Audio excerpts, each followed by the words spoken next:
Good morning, good afternoon, and good evening, wherever you are from. Thank you for joining us today. I thank all my current subscribers and give a warm welcome to my new ones. I'm trying to reach the goal of getting 50 subscribers and 10 likes from this video. Today we're going to talk about Alberta's role in Confederation and why we might feel a bit alienated. Although before we get into it, we're going to try something new moving forward, and I'm going to give a shout out to the best comment from my last video, why we need to stand up for Canada and why I started YouTube. Barb Delaire said, "Hope more people find you," and I'm going to forward this one. Great work, and I agree all the way. Canada. Max PPC. Well, Barb, your kind words are very much appreciated, so let's just get into it then. So I grew up in what is my humble opinion, the greatest province in Confederation. Now, I'm not trying to detract from the rest of the country. There are a great many things about all the provinces. My opinion is just a bit biased. So as Albertans, we are patriotic, we're hardworking, and we don't ask for handouts. We generally earn our keep and are very proud to do so. We've built countless world-class industries and led the way in doing so in a very responsible manner. However, as of recently, I've seen my province take a turn for the worse. In my travels around Alberta, I've noticed in every community I visited, there are countless retail, office, and industrial spaces for rent or sale, when previously they were thriving businesses.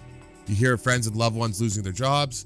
You see endless downturns in the construction and other industries and sectors. Not all these problems are the fault of others outside of Alberta.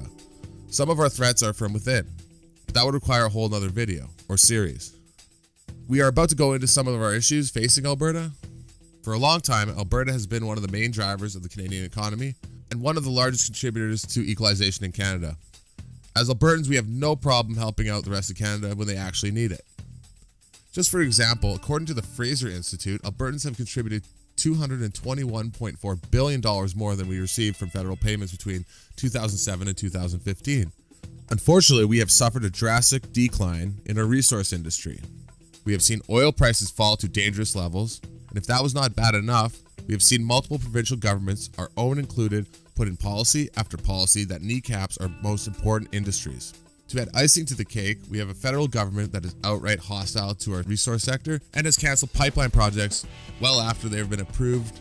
They've implemented a tanker ban on the West Coast that only bans Canadian oil, as other countries are still free to ship their oil on our West Coast. This all makes for a very scary and uninviting environment for investment. Now, let's talk about the hypocrisy of the two provinces most vocally against our resources. First off, let's discuss our neighbor to the west, the lovely province of BC. This province, because of its proximity to us, you would think it would be one of our greatest allies, but sadly, it is downright hostile to our resource industry. BC likes to talk an environmental game, but from where I sit, it seems to be all virtue signaling. If you didn't know, BC is North America's biggest exporter of coal, so ask yourself, where does that coal go? Does it go to Asia? And what comes to mind when you think of their environmental policy? I don't want to name any names here, as there are responsible Asian countries, but we do know who we are talking about. What about water treatment?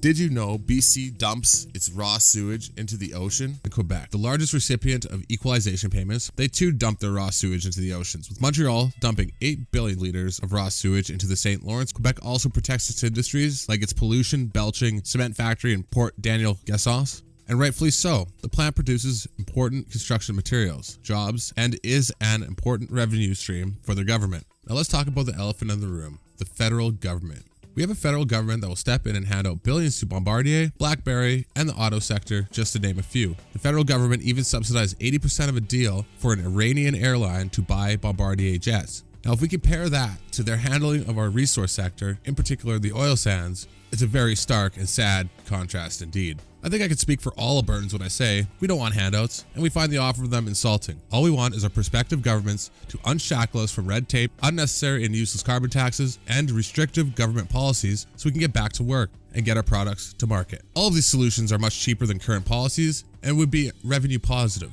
and they would be a benefit to the whole country. Alberta is just frustrated with some players in Confederation. We have punched well above our weight when contributing to the country for a very long time, and when we are in our time of need, it seems we're getting stabbed in the back by the very province's governments we have supported financially. So now I have to give credit where credit is due. We do have allies in Confederation, mainly in Saskatchewan and Ontario. Personally, thank you guys for your support. It's nice to see some provinces have our back. We also have regular citizens standing up and doing their part as well. I have to give a particular shout out to the United We Roll convoy that left Ottawa recently.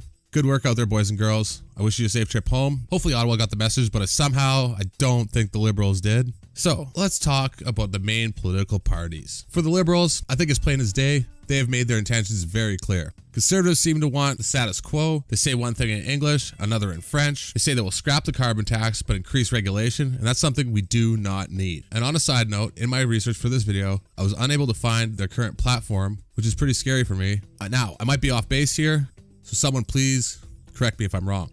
The NDP is they are just downright scary. And if in the remote chance it got into power, they would make Trudeau look like the champion of the oil sands. Now, if you don't believe me, check out their Leaf Manifesto, a document that even Rachel Notley thought was too extreme. Now, let's talk about the PPC. They're the only party willing to bring about actual change. They're willing to use the Constitution if needed to get pipelines built. They want to lower corporate and personal taxes to promote personal and industry growth. So what do you guys think about the issues facing Alberta and Confederation? Let me know in the comments below. I have all the relevant links to all my sources in the description. I want to hear what you guys think. And as always, if you like what you see, like, comment, and subscribe. Remember, we're trying to get 50 subscribers this week. I'm aiming to do at least one video a week, maybe two. I'm trying to constantly improve my production values for you guys, the viewer. Anyway, we'll see you in the next one.